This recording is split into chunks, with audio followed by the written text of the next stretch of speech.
नमस्कार, मैं हूं अखिलेश पांडे और आप देख रहे हैं सी न्यूज भारत। वक्त हो चुका है न्यूज आवर का। नगरीय निकाय चुनावों की घोषणा होते ही सारे प्रत्याशी अपनी कमर कसकर अपने अपने एजेंडे के साथ मैदान में जनता के बीच पहुंचकर अपने तरीके से जनता को लुभाने में लग गए हैं। कुशीनगर जनपद के नगर पालिका परिषद पडरौना के भावी प्रत्याशी सज्जन गुप्ता ने विशेष बातचीत में बताया कि शहर के विकास के लिए राज्य स्तरीय डेलीगेशन होना चाहिए, जिसको देश के विकसित शहरों में भेजकर वहां के तौर तरीकों को और वहां के अच्छे कार्यों को, वहां के विकास के तरीकों को अपनी नगर पालिका में अपनाना आसान होगा और अपनाना चाहिए। पेश है हमारे संवाददाता छोटेलाल भारती की एक खास रिपोर्ट। किस मुद्दों के साथ अब सर एक प्रत्याशी हैं, किस मुद्दे के साथ तैयारी चल रही है सर चुनाव? नगर पालिका परिषद पडरौना में मुद्दों की कमी नहीं है। आज तक का इतिहास रहा है कि जो भी व्यक्ति नगर पालिका परिषद पडरौना में चेयरमैन पद पे बैठा है, उसने सिर्फ और सिर्फ भ्रष्टाचार किया है, कार्य नहीं किया। कार्यों के नाम पे सिर्फ हिला हवाली हुई है और दिखावा हुआ है, जनता के साथ छलावा हुआ है। अब आप यदि मेरी बात है, इसका समर्थन या इसका प्रूफ लेना, तो आप शहर के किसी भी क्षेत्र में निकल सकते हैं भ्रमण के लिए। भ्रमण के पश्चात आपको मिलेगा कि यहाँ की जर्जर सड़कें, बदबजाती हुई नालियाँ और किसी भी तरीके का सुनियोजित विकास जो आदर्श नगर पालिका में चाहता है, कोई दिखाई नहीं देता। मुद्दों की जहाँ तक बात करते हैं, मैंने यहाँ सारा भ्रमण करने के पश्चात देखा कि यहाँ आज तक नगर पालिका परिषद के अंतर्गत जो छोटी छोटी सुविधाएं जनता को मिलनी चाहिए वो भी नहीं मिली हैं। जैसे विधवा पेंशन, वृद्धा पेंशन, आयुष्मान कार्ड, आवास की योजना, ये एक ऐसी योजनाएं हैं जिनके लिए दूर दराज से लोग दौड़ के नगर पालिका परिषद पडरौना में जाते हैं। फिर वहाँ से लोगों को बताया जाता है कि आप जिला मुख्यालय पर जाएं, तो जिला मुख्यालय पर जाते हैं और ये दौड़ते रहते हैं, लेकिन आज तक कभी उनका कार्य सफल नहीं होता है। मैंने जनता से ये पूछा, जनता ने मुझे ये बताया और मैंने ये सोचा कि जब आज तक मूलभूत सुविधाएं जो नगर पालिका के द्वारा जनता को मिलनी चाहिए वो नहीं मिल पाई, तो क्या शासन किया इन लोगों ने, किस तरह का कार्य किया। आज 70 सालों से सिर्फ और सिर्फ 2 से 3 परिवारों का ही राज रहा है पडरौना नगर पालिका परिषद। ये भी एक सोचने का विषय है। सर इसे तैयारी कर रहा हूँ नगर पालिका परिषद पडरौना के चेयरमैन पद हेतु। देखा जाए विधानसभा चुनाव को लेकर तो समाजवादी पार्टी का कुछ बेहतर स्थिति नहीं रहा इस पूर्वांचल, यानी कि आपके कुशीनगर जनपद की सातों की सीट हार गई। क्या लगता है कि नगर पंचायत के चुनाव में इसका कुछ रुझान देखने को मिलेगा?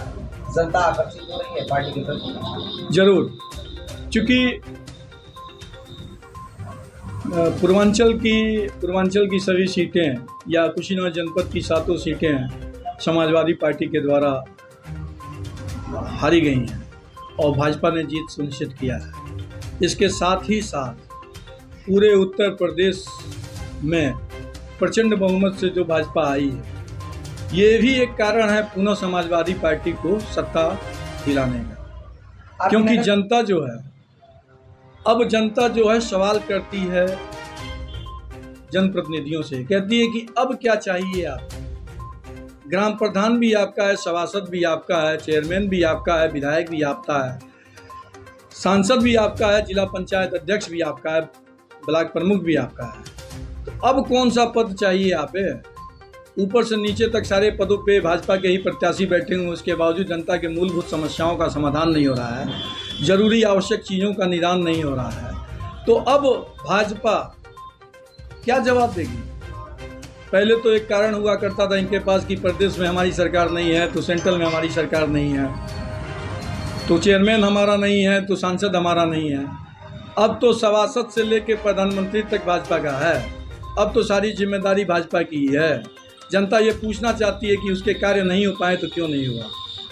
सर हम बात करेंगे नगर पंचायत पे। सर क्या बदलाव करने वाले हैं नगर पंचायत चुनाव जीतने के बाद? देखिए, यहाँ बदलाव करने के लिए तो लगभग सारी चीज़ें ही पड़ी हुई हैं, क्योंकि आज तक कोई बदलाव हुआ ही नहीं, कोई अच्छी कार्य योजना ज़मीन पे उतारी ही नहीं गई। अब जैसे मेरा तो ये प्लान है, मेरा ये विचार है कि यदि मैं नगर पालिका अध्यक्ष पद का चुनाव जीतता हूँ और चेयरमैन पटौना में बनता हूँ, तो सबसे पहले 18 ग्राम सभाएं हमारे नगर पालिका परिषद पटौना में जुटी हैं। लगभग सारे टोलों को मिला के लगभग 25 वार्डों में विभाजित किए गए हैं।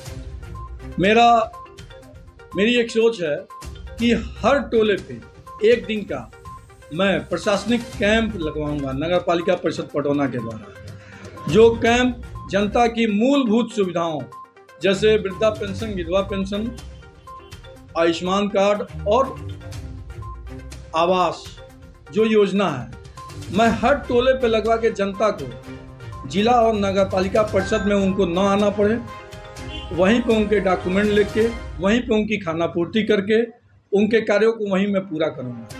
एक ये मेरा पहला विचार है।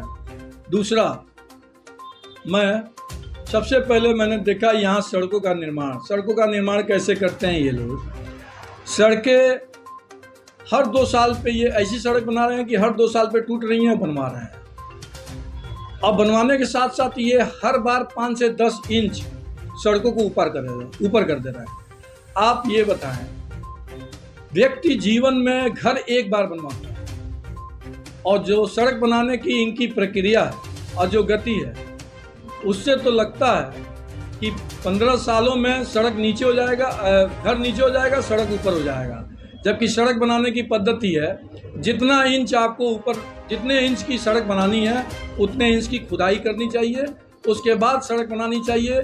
सड़क का लेवल ना बढ़े, सड़क का लेवल ऊंचा नहीं होना चाहिए, क्योंकि घर जो है जीवन में एक बार बनवाना है और सड़क बार बार बनती है, तो सड़क का लेवल ऊंचा ना हो, ये मेरा विशेष फोकस रहेगा कि लोग घर अगर बनवाए हैं तो शांतिपूर्वक वो 50 साल तक उसमें रहें। ऐसा ना हो कि 10 साल बाद फिर उसको सड़क घर में काम लगवाना पड़े, फिर 15-20 लाख रुपए लगवा के घर को तोड़वा के फिर ऊपर करना पड़े। एक समस्या देखी जाती है सर नगर पालिका में कि जाम की स्थिति बहुत ज़्यादा है, कंजेस्टेड ज़्यादा है, इसको लेकर क्या कहना चाहिए? ये विशेष तौर पे ये एक अतिक्रमण की वजह से ये हुआ है, क्योंकि शहर में सारा व्यापारी समाज ही रहता है, व्यापार करता है, तो वो व्यापारी समाज क्योंकि व्यापार करने के कारण आवागमन या फिर जो माल की ढुलाई और लदाई होती है, उसकी वजह से अक्सर ट्रैफिक जाम हो जाता है।